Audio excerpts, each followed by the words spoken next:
एक नेताजी मुझे मिले, उन्होंने कहा कि मैं वर्ण व्यवस्था नहीं मानता, मुझे शूद्र शब्द सुनना अच्छा नहीं लगता। अच्छा ये बताओ, शूद्र कौन है? शूद्र शब्द किसी के अपमान के लिए नहीं होता। शूद्र किसी व्यक्ति का नाम नहीं होता। ब्राह्मण किसी का नाम नहीं है, क्षत्रिय किसी का नाम नहीं है, वैश्य किसी का नाम नहीं, शूद्र किसी का नाम नहीं। ये व्यवस्था किसने बनाई? शूद्र शब्द मैंने नहीं दिया, भगवान कृष्ण ने दिया है। गीता में शूद्र शब्द आया है, तो वेदों में आया है। ये ब्राह्मण क्षत्रिय वैश्य शूद्र, ये वर्ण व्यवस्था है। अच्छा एक बात बताओ, क्या कोई मुसलमान कहता है कि मैं कुरान का एक अक्षर नहीं मानता? कोई क्या मुसलमान ये कहता है कि मैं कुरान की ये बात नहीं मानता? कोई मुसलमान ये नहीं कहता कि मैं कुरान की ये बात नहीं मानता। कोई भी ईसाई ये नहीं कहता कि मैं बाइबल की ये बात, ईसाई बाइबल की सारी बात मानते हैं, मुसलमान कुरान की सारी बात मानते हैं। पर सनातन धर्म में कुछ नेता हमारे वेद पुराण गीता की कुछ बातें नहीं मानते, बोले हम नहीं मानेंगे। जब आप वेद पुराण की बातें मानते ही नहीं, तो फिर आपसे बात क्या की जाए? बताओ। जब भगवान कृष्ण कह रहे हैं कि चातुर्वर्ण्यम मया सृष्टम, ये मेरी सृष्टि है, ये चारों वर्ण किसकी सृष्टि है? बोलो, भगवान की। तो मतलब आप भगवान को चैलेंज कर रहे हैं। बोले मैं नहीं मानूंगा। एक नेताजी मेरे से बोले कि मैं ये वर्ण व्यवस्था नहीं मानता। तो जब आप कृष्ण को मानते हो, तो कृष्ण की बनाई व्यवस्था को क्यों नहीं मानते? इसका मतलब ये है कि नेता लोग भगवान को उतना ही मानेंगे जितने से उनका नेतागिरी का स्वार्थ सिद्ध हो जाए। और जहां स्वार्थ में कोई अड़चन आई, तो वो ना कृष्ण को मानने को तैयार है, ना कृष्ण की बात। और वही नेता जातवाद का जहर फैला फैला किस देश में शासन करते हैं और देश की व्यवस्था बिगाड़ते हैं। क्लियर समझो, कोई भी मुसलमान मेरे सामने ऐसा लाओ जो ये कहता हो कि मैं कुरान की ये बात नहीं मानता। कोई भी ईसाई मेरे सामने लाओ जो ये कहता हो कि मैं बाइबल की ये बात नहीं मानता। लेकिन तमाम हिंदू लोग खड़े हो जाएंगे कि मैं गीता की ये बात नहीं मानता, मैं वेदों की ये बात नहीं मानता, मैं रामचरितमानस की ये बात नहीं मानता। इससे ही सनातन का ह्रास होता है कि आपको अपने धर्म ग्रंथों पर भरोसा नहीं है, धर्म ग्रंथों की बनी व्यवस्थाओं पर भरोसा नहीं है। तो फिर आप कैसे कहते हैं कि मैं सनातनी हूं? किस आधार पर कहते हैं आप? बात तो मुसलमान और ईसाई वाली कर रहे हैं और आप बने सनातनी हैं। बताइए, वर्ण व्यवस्था किसने बनाई? चलो आप बताओ। हम इंसान ने बनाई कि ईश्वर ने? बोलो। आम को आम किसने बनाया? बेर को बेर किसने बनाया? बोलो। ब्राह्मण को ब्राह्मण किसने बनाया? क्षत्रिय को क्षत्रिय किसने बनाया? वैश्य को वैश्य किसने बनाया? शूद्र को शूद्र किसने बनाया? जब ईश्वर ने बनाया तो आप स्वीकार क्यों नहीं करते? और ईश्वर ने बुरा क्या बनाया है? हमारे रैदास जी तो मोची जूता सिलने का काम करते थे, लेकिन वो रैदास जी जूते का काम करते थे, पर वो गर्व से कहते थे कि मैं मोची हूं।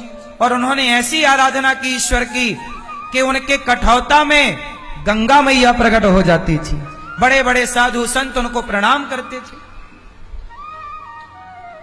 तो कोई व्यक्ति, आप तपस्या करिए, आप अच्छे काम करिए, जब आप अच्छे डॉक्टर बन जाएंगे तो आपसे थोड़ी पूछा जाएगा कि आपकी जात क्या है। भाई हॉस्पिटल में तो बहुत सारे डॉक्टर मुसलमान भी हैं, बहुत सारे डॉक्टर ईसाई भी हैं, बहुत सारे डॉक्टर सब लोग ब्राह्मण क्षत्रिय वैश्य शूद्र हैं।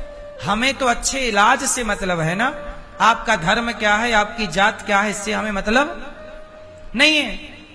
और ये याद रखिएगा कि जैसे डॉक्टर बनाने का सर्टिफिकेट आपको गवर्नमेंट देती है, डॉक्टर कौन बनाता है? सरकार बनाती है। ऐसे ब्राह्मण, क्षत्रिय, वैश्य, शूद्र किसी व्यक्ति ने नहीं बनाया, ये सर्टिफिकेट सबको भगवान ने देकर के भेजा है। तो जब ईश्वर ने सर्टिफिकेट दिया है तो आप उस व्यवस्था को मानने को क्यों तैयार नहीं? हाँ या ना? आप जहां हैं, जो हैं, वो आपको ईश्वर ने बनाया है। इसलिए जहां हैं वहां रहकर ईश्वर की आराधना की जाए।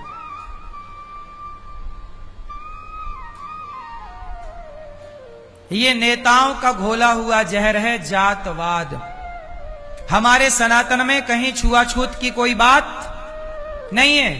हमारे यहां कोई भी, अब गौरी गोपाल आश्रम में देख लीजिए, कोई भी आता है, आप इतने लोग यहां बैठे हैं, आप में से ही बहुत लोग यहां, कोई ब्राह्मण होगा, कोई क्षत्रिय होगा, कोई वैश्य होगा, कोई शूद्र होगा, कोई गुर्जर होगा, कोई ठाकुर होगा, कोई ब्राह्मण होगा, कोई यादव होगा, कोई मोची होगा। आप ही बताइए, आप जब यहां गौरी गोपाल आए तो आपको यहां कोई भेद मिला? बोलो। भोजन में आप देखते हैं गौरी गोपाल में सबको भोजन मिलता है, किसी से जात नहीं पूछी जाती, किसी से धर्म नहीं पूछा जाता।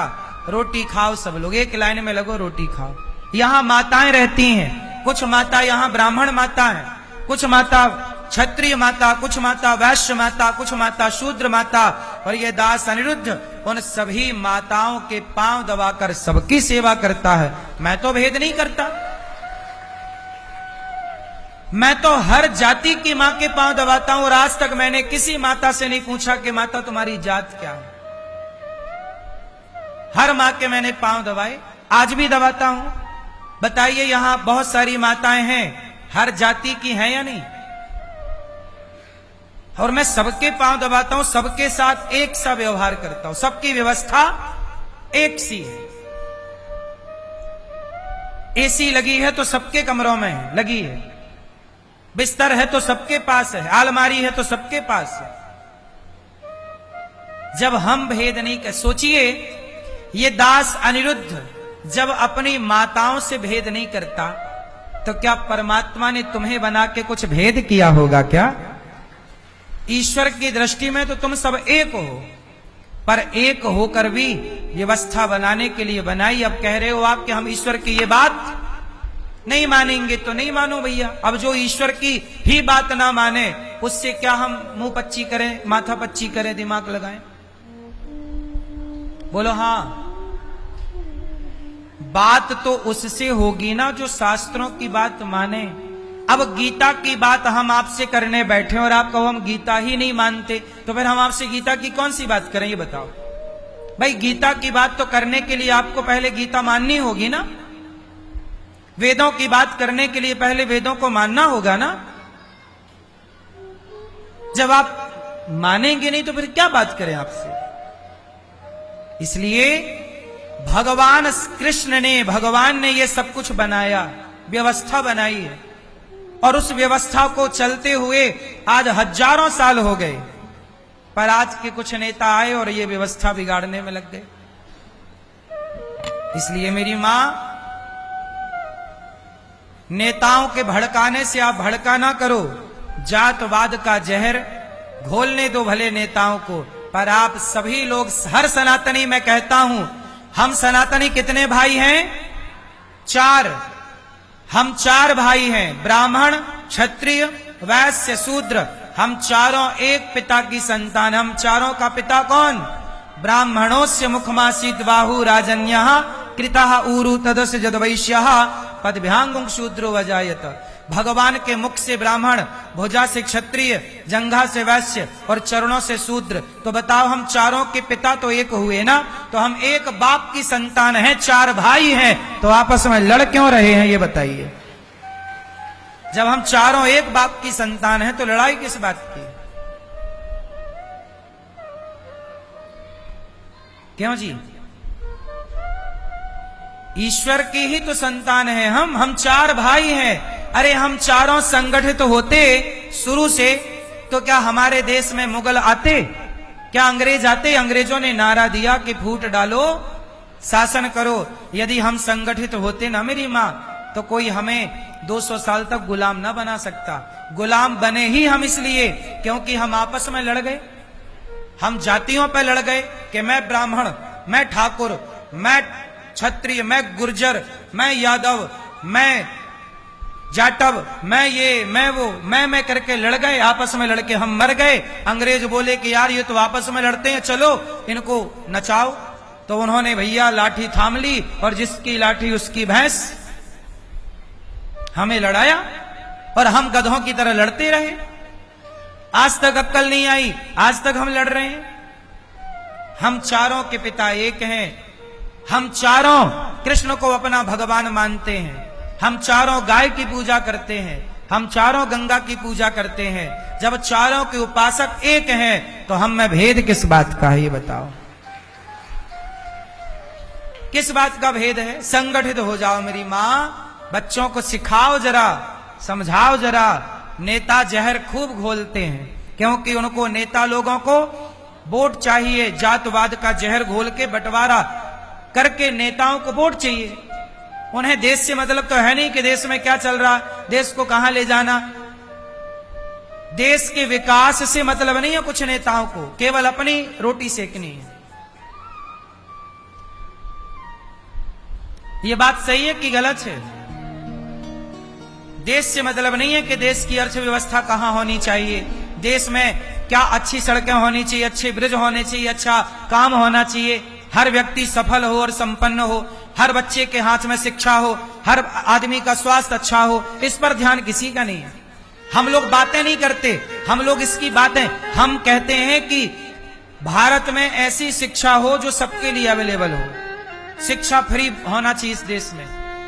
कौन सा नेता बताओ, आज हमारे इतने सारे टीवी न्यूज हैं, न्यूज चैनल, किसी भी न्यूज चैनल पर किस बात की डिबेट चल रही है कि भारत में शिक्षा फ्री होना चाहिए, चलो आज इस पर बातें करते हैं। गरीब से गरीब रिक्शे वाला हो, रिक्शे वाले का बेटा और मुख्यमंत्री का बेटा एक साथ बैठ के पढ़ें, ये दिन कब आएंगे इस देश में? क्या इस पर कोई बात चल रही है? ना नेता कोई इस पर बात करता, ना कोई पत्रकार बात करता। अनिरुद्धाचार्य ने क्या कह दिया, इस पर उनको कंट्रोवर्सी करनी है। हमारे देश में हजारों लोग रोज मरते हैं इसलिए क्योंकि दवाई कराने के पैसे नहीं है। क्या इस देश में स्वास्थ्य फ्री नहीं होना चाहिए? अमेरिका जैसे देशों में स्वास्थ्य और शिक्षा फ्री है। 10 लाख का इलाज हो, 20 लाख का इलाज हो, फ्री होता है। पढ़ाई कितनी भी पढ़ना चाहे बच्चा, फ्री सरकार पढ़ाती है। हमारे देश में फ्री में बिजली देगी, फ्री में सिलेंडर देगी, फ्री में आपको टिकट की सीट देगी, बस की सीट, जाओ यात्रा करो, घूमते रहो, पढ़ो लिखो ना। लॉलीपॉप तुम्हें मिल रहा है इस देश में फ्री, जो कि मिलना, इस देश में हर चीज पैसों में मिलनी चाहिए, पर शिक्षा और स्वास्थ्य सबका फ्री होना चाहिए। बात सही है कि गलत है? इस बात पर किसी नेता का ख्याल, कोई भी नेता चुनाव के समय ये नहीं बोलता कि मैं शिक्षा फ्री करूंगा, मुझे वोट दो, मैं स्वास्थ्य फ्री करूंगा, कोई नहीं बोल सकता, क्योंकि सबको खाना है, सड़क बनानी है, फिर तोड़ना है, क्योंकि डबल पैसा चाहिए। आम जनता को कुछ पता ही नहीं है, नेता तो सड़क बना रहे हैं, फिर खोद दे रहे हैं कि यार ये लाइन डालना भूल गए, फिर बनाया, फिर खोद दिया, क्योंकि 3 बार बनेगी तो टेंडर 3 बार होगा, 3 बार पैसा आएगा।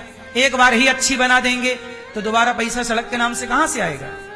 इसलिए नेता लोग सड़क कैसी बनाते हैं?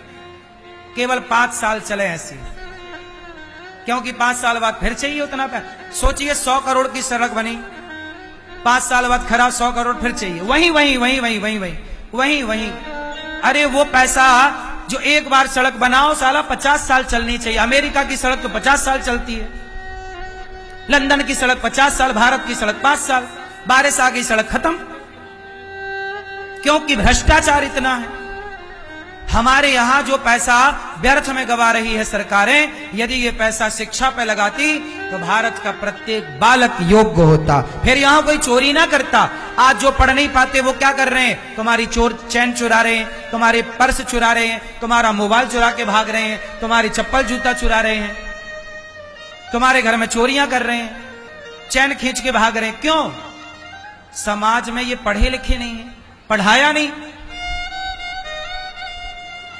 शिक्षा फ्री हो और उच्च कोटि की शिक्षा हो, ऐसी शिक्षा हो कि मुख्यमंत्री प्रधानमंत्री का बेटा और रिक्शे वाले का बेटा एक साथ पढ़े। वो दिन भारत में कब आएगा? इन दिनों की बात कोई नहीं करते, कोई भी नेता ऐसी बातें नहीं करता। सबको लोग अपने से मतलब है भाई, देश से किसी को मतलब थोड़ी है। देश से मतलब होता तो देश आज सोने की चिड़िया था, है, और सोने की चिड़िया बनने में से देर ना लगेगा। क्या कमी है हमारे देश में? ये भ्रष्टाचार बंद हो जाए तो आज देश सोने की चिड़िया है। दुनिया की सबसे टॉप अर्थव्यवस्था आज बनने को तैयार है भारत। भ्रष्टाचार मुक्त तो हो। एक बात बताओ, सही बोल रहा हूं कि गलत? सड़कें 10 बार बनाते हैं कि नहीं? बोलो हाँ। एक बार बनाओ साहब, 50 साल चले। ऐसी टेक्नोलॉजी हमारे देश में दुनिया में लाओ ना अच्छी। एक बार सड़क बने 50 साल, बोल 5 साल की सड़क बनती है, 5 साल। एक बारिश आई, खत्म। कैसे देश का कल्याण होगा? कोई कैसे बात करे देश की? और यदि हम बात करें तो नेता लोग बोलते हैं आप तो कथावाचक हो, कथा सुनाओ, आप ये सब क्यों बातें करते हो? बोले आप तो कथावाचक हो, आप कथा सुनाओ, आपको ये सब बातें करने की क्या जरूरत है? अब सोचिए कि देश में बातें नहीं हुई, इसलिए तो आजादी के 77 साल बाद भी ये बात कहनी पड़ रही है। आज भी देश में ये शिक्षा और स्वास्थ्य फ्री नहीं हो पाया। पैसे की कमी छोड़ी इस देश में। पैसे की कमी होती तो हर साल यहां पर चुनाव में क्या होता है? बिजली फ्री का घोषणा होती है, कर्जा माफ की घोषणा होती है। पैसा है तब तो हो रहा है। वो पैसा सही जगह लगाना नहीं आता। हर साल हमारे देश में बाढ़ आती है, बिहार में बाढ़ हर साल आती है। अरे नदियों को नदियों से जोड़ दो। एक बड़ी नदी जिसमें बाढ़ आती है उसे छोटी छोटी नदियों से कनेक्ट कर दो। जो पानी शहर में घुसता है नदियों में कन्वर्ट होके वो जहां पानी नहीं पहुंचा वहां भी पहुंच जाएगा। नदियों को नदियों से जोड़ो तो सही। बाढ़ आए तो बताना। अरे बाढ़ 77 साल से बाढ़ आ रही है, कोई इलाज नहीं किया, हर साल 1000 करोड़ निकाल के खा जाओ। बाढ़ आएगी तो पैसा निकलेगा, खाने को मिलेगा, और बाढ़ आएगी नहीं तो पैसा निकलेगा कैसे? ये सोचिए कि अपने स्वार्थ के लिए इस देश से गद्दारी चल रही है। सरकार मुझसे कहे तो मैं 2 साल में भारत में कहीं बाढ़ आए, मैं बाढ़ आने नहीं दूं। मेरे दिमाग में ऐसा प्लान है। अरे प्लान बता रहा हूं, बड़ी नदी को छोटी नदी से, छोटी को और छोटी से, छोटी को और छोटी से, जहां ज्यादा बाढ़ है वहां जोड़ दो, फिर बाढ़ आए तो बताना कैसे बाढ़ आएगी। 2 साल का काम है बाढ़ खत्म करने का, बाढ़ आएगी। बोलिए सियावर रामचंद्र की।